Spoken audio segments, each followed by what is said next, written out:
Жергиликтүү бийлик органдарында иштегендер, айыл өкмөттөн, акимчиликтен, губернаторларда иштеген кызматкерлер, ошол жетекчилери, ар бириңиздер кылган кызматка жооп беришиңиздер керек. Мурдагыдай жөнөн эле кызматты ээлеп олтуруп, 1 жыл, 2 жыл олтуруп, дагы жылып кетемин, же ошо олтурган жерде мен өзүнүн жеке кызыкчылыгын чечемин деген максаттардан алыс болушуңар керек. Кызматка келдиңби, 1 күн иштейсиңби, 10 күн иштейсиңби, 2 жыл, 3 жыл иштейсиңби, колдон келишинче берилгендик менен мамлекеттик кызмат кылып коюш керек. Убакытты кетирбеш керек. Убакыт мына тез өтүп атат. Мына биздин келгенибизге дагы жаңы бийликтин урматтуу президентибиз Садыр Нуркожоевич келгенине дагы баш болгон командасын келгенине 3,5 жыл убакыт болду. Туура көптөгөн жумуштар аткарылды. Стабилдүүлүк маселелери чечилди, коргонуу маселелери чечилди. Бирок мамлекетти өнүгүү маселесин өтүшүбүз керек мындан ары. Жерлердеги бардык элге керектүү, жөнөкөй, карапайым эл журттун маселелерин чечүүгө өтүшүбүз керек.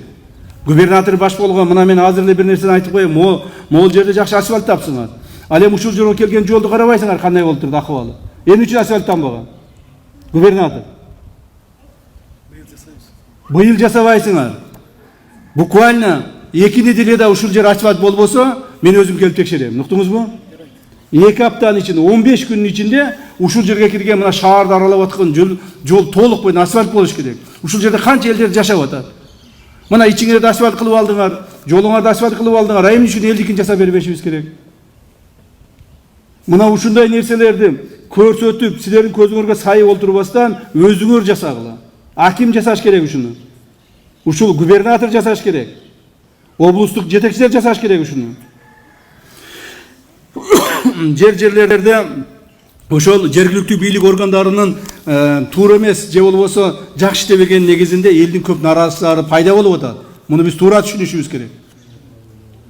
Жогорку бийлик органдары президентибиз баш болуп күнү түнү иштегени менен ылдыйкы слойдогу ушул орто жана ылдыйкы деңгээлдеги чиновниктер иштебей атасыңар. Эгерде иштебесеңер жоопкерчилигиңер каралат. Иштебесеңер орунду бошоткула, элге кызмат кылам деп чуркап иштейм деген адамдар келип иштеш керек. Жөн орунду кармап олтуруу болбойт. Укук коргоо органдарынын жерлердеги башкармачылыгы. Мына ушул эле Жалал Абад облусунун жаңы начальник УВД келдиңиз, туурабы? Сиз полковник Асанов, Жалал Абад облусунун прокурору, Жалал Абад облусунун ГКМнын башчысы, так бардыңыздар. Жумуштарды катуураак жүргүзүп, жеке проблеманы чечкенди токтоткула. Жеке проблема чечилбесин, элдин проблемасын карагыла. Эл нааразы болсо, ушул 4-өң жооп бересин. Губернатор, прокурор, начальник УВД и начальник ГКМБ. Облустун эли нааразы болсо 4-өң жооп бересин. Кайсыл жерде элде кайсыл бир проблема чыкса, жети барышыңар керек, чечишиңер керек. Сөзсүз түрдө жогору жактан карап туруп биз указание берип отурбашыбыз керек. Урматтуу жетекчилер, туруңуздар ордуңуздарга. Урматтуу жетекчилер, мына ушул маселени катуураак өзүңөргө алгылагын. Урматтуу эл журт, айрыкча биздин ветерандарыбыз маалыматтарды бизге берип туруңуздар. Кайсыл жерде эмне жасалбай атат? Туура эмес жасалып атат. Ошол жергиликтүү бийликтин жетекчилери туура эмес мамиле кылып атат, бизге айтып туруңуздар. Биз аткарууга милдеттүүбүз. Президентибиз дагы алдыбызга ушундай тапшырманы коюп атат. Жерлерге барып, элдин алдына сулуу көз болуп керне бербестен, элдин проблемасын чечкиле деген тапшырманы коюп атат. Элдин проблемасын чече албайбы? Ким болсо дагы жумуштан кетсин деп атат. Элдин проблемасын чечкен адамдарды алып келейли деген ушундай бир тапшырмаларды президентибиз коюп атат. Бирок ошол сөз бойдон калбаш керек. Бул ишке айланыш керек. Аны ишке айланыш үчүн ушул жердеги жетекчилер силер ошону өзүңөр катуураак иштеп чечишиңер керек.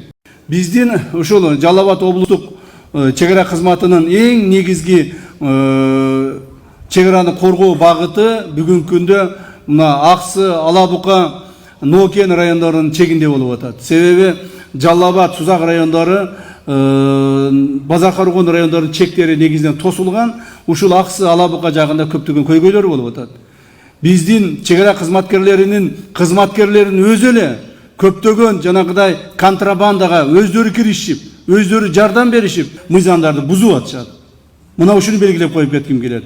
Өзүңүздөр билесиздер, урматтуу командирлер, былтыркы жылы эле быйылгы жылды кошкондо аскер кызматкерлеринен ошол чек-арачылардын арасынан эле ондогон чек-арачылар жоопко тартылышты. Ондогон чек-арачылар кызматтан кетти. Себеби сиздер өзүңүздөр ошо контрабандисттерге кошулуп алып, ошол мамлекетке зыянкечтерге кошулуп алып туруп, алар менен мындай орусча айтканда сращивались. Мындай болбош керек. Мына ушуну кулагыңарга түйүп алгылагын. Мындай болбош керек. Эгерде ошондой боло бере турган болсо, биз чараны колдоно беребиз. Мындан ары да катуураак чара колдонобуз. Вовлеченность военнослужащих погранслужбы в контрабанду — это самая большая беда в данный момент в рядах наших военнослужащих. Поэтому, уважаемые командиры, я вам еще раз напоминаю, что вы также совместно со своими подчиненными будете наказаны в случае нарушения уставов, законов, особенно биздин мамлекетибиздеги, коомубузда, Кыргызстаныбыздын ичиндеги нарко ситуация боюнча, наркобизнес боюнча. Наркобизнес деген чынында наркобизнес болуп кетти бүгүнкү күндө. Мамлекетибизде наркотикалык заттарды колдонуу, ошо наркотик заттардын зыяндары өтө чоң масштабка айланып бара жатат. Бүгүнкү күндө ушуга биз аеосуз күрөш, бул наркобизнеске, наркотиканы таркатууга, наркотиканы колдонууга аеосуз күрөш жана аеосуз согуш жарыялашыбыз керек. Муну бардык укук коргоо органдары мындан ары ушуну менен гана көпчүлүктүү жумуштарыңарды мен баалап билемин. Себеби урматтуу президентибиз дагы ушуну бизге көрсөтүп айтып атат. Коомубузда мына айрыкча жаштарыбыздын арасында, мына мектептерде, вуздарда жана башка ушундай жаштарыбыздын арасында наркотиктерди таркатуу, колдонуу, айрыкча мына мурда наркотиктерди эгерде жерден өстүрүп чыгарган болсо, азыркы күндө синтетикалык наркотиктерди колдонуу көбөйүп кетти. Синтетикалык наркотиктердин ар түрдүү заттарын башка өлкөлөрдөн алып келип, биздин мамлекетибизде лабораторияларды ачуу көбөйүп кетти. Наркотикалык заттарды таркатуу мурдагыдай колдон колго таркатуу эмес, интернеттер аркылуу ар түрдүү жаңы технологиялар менен тарката башташты. То есть закладкаларды кылып, сен даже билбейсиң, ал адамды көрбөйсүң. Ал адам менен сүйлөшүп коюп гана бир жерден барып, ошо закладканы алып таркатып коюп, өзүңдү акчаңды электрондук кошелегиңе салып алып кете турган болуп калды. То есть бул мамлекет деңгээлде өтө чоң коркунучка айланып кетти. Кайсыл жерге барба, мына жаш балдарыбызды, айрыкча жаш өспүрүмдөрүбүздү, студент балдарыбызды, студент кыздарыбызды, татынакай балдар кыздарыбызды бир жолу, эки жолу ушу наркотикке киргизип отуруп, алар ошого наркозависимый болуп калып атышат. Андан кийин алардын колунан жакшылык келбей калып атат. Наркозависимый болгон адамдардын бардыгы кылмыштарга барып атышат. Жана алар мамлекетти коргоп, сактап, мамлекетке жардам бере турган адам эмес, мамлекетке зыян келтире турган адамдар болуп чыгып келип атышат. Бир жакшынакай өзүбүздүн балдарыбыз. Демек аларды сактап калуу, келечекке аларды кызмат кылдыруу биздин негизги милдеттерибизден. Эгерде нарко ситуация бүгүнкүдөй акыбалда сактала турган болсо, мындан ары дагы ушул эле акыбалда кете турган болсо, кайсыл бир жылдардан кийин, 2 жыл, 3 жыл, 5 жылдардан кийин көпкө күттүрбөй, ашып кетсе 10 жылдардан кийин коомубуз өтө чоң көйгөйгө кабылышы мүмкүн. Ошондуктан бардык укук коргоо органдарына бериле турган тапшырма, мындан ары наркотикалык заттар менен аеосуз күрөшүп баштайбыз. Кимде ким ошо наркотикалык заттарды таратууга аракет кылса, же ошону таратса, же ошол боюнча өзүнүн кылмыштуу иштерин жүргүзсө, аларга биз аеосуз түрдө өзүбүздүн мыйзам чегиндеги шарттарыбызды көрсөтүшүбүз керек. Мыйзам чегинде алардын жоопкерчилигин карашыбыз керек. Мына айрыкча мектептерде, жогорку окуу жайларында, учреждение, мекемелерде, мына ачык эле айтайын, коомубузда түнкү клубтарда, кафе, ресторандарда ушулардын бардыгын укук коргоо органдары мындан ары контролго алыңыздар. Айрыкча милиция кызматкерлери, атайын бизде служба бар, по борьбе с наркобизнесом деген. Мына ГКМБ, силерде маалыматтар көп жерлерде. Ушул боюнча прокуратура, ушул боюнча чоң чараларды көрүшүбүз керек. Бул биздин урматтуу президентибиздин биздин алдыбызга койгон тапшырмасы. Себеби президентибиз мамлекетибиздин келечек муундарыбыз үчүн кабатырланып атат. Президентибиз. Ал айтып атат, эмнеге биз бүгүн карабасак, эртең эмне болот? Макул бүгүн контролдоп турабыз.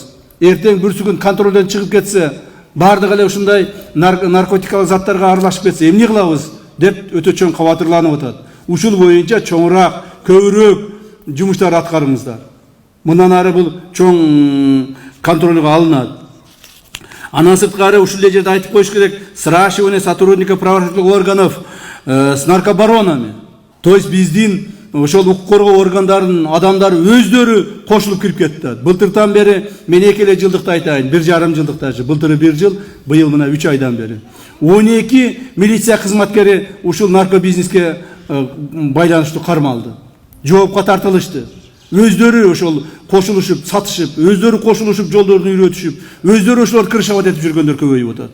Мына ушулар боюнча дагы чоң жумуштар аткарышыбыз керек. Мына шайлоочуларды айрыкча кандидаттары болгондор, ушу жогорку кеңешке депутат болом деген кандидаттар шайлоочуларды сатып алып, ошолордун добуштарын чогултуп, эптеп ушул жерге барып калсам, бир 10 ой коруп, том коруп жиберем дешет да. Андай эмес экендигине мына өзүңөр күбө болуп атасыңар. Бүгүнкү күндө айрыкча ошол таза депутаттардын жогорку кеңешке шайланып барышына эң негизинен биздин өзүбүздүн шайлоочуларыбыз кызыктар болуш керек. Туура эмес, коррупцияга малынган, же болбосо деструктивный жанагы максаттары бар депутаттар шайланышына өзүбүз күнөөлүүбүз. Өзүбүз шайлоочулар өзүбүз күнөөлүү болуп атабыз. Ошондо негизинен шайлоочулар ушул маселени эске алыңыздар. Ал эми кандидаттарга жооптуу түрдө айтып коеюн. Урматтуу кандидаттар, жогорку кеңешке шайланып аткан. Эгерде кимдир бирөөңүздөр элди дагы сатып алайын деп, же болбосо элди дагы алдап добуш алайын деген аракеттериңиздер болсо, биз аны мыйзам чегинде чара колдонобуз. Мындан ары шайлоолор таза болуш керек. Таза адамдар шайланып барыш керек. Парламентибизде болобу, жогорку кеңешибизде болобу, же болбосо мамлекеттик кызматкарда болобу, таза адамдар иштеш керек. Ошондо гана мамлекетте өсүү өнүгүү болот. Бардык жерде тартип болуш керек. Мыйзамдуу тартиптин негизинде гана биз өнүгө алабыз. Эч кандай бир жанагы бирөө-бирөөгө жардам берип, же болбосо мамлекеттик кызматкерлер жардам берип шайлоого катышпаш керек. Кайсыл жерде шайлоолор жүрүп атса, мамлекеттик кызматкерлер, ошогон уюштуруп берген мамлекеттик кызматкерлер, же ошол жердеги муниципалдык кызматкерлер, эч бириңер шайлоого таасирин тийгизбешиңер керек. Эл өзү тандап алсын.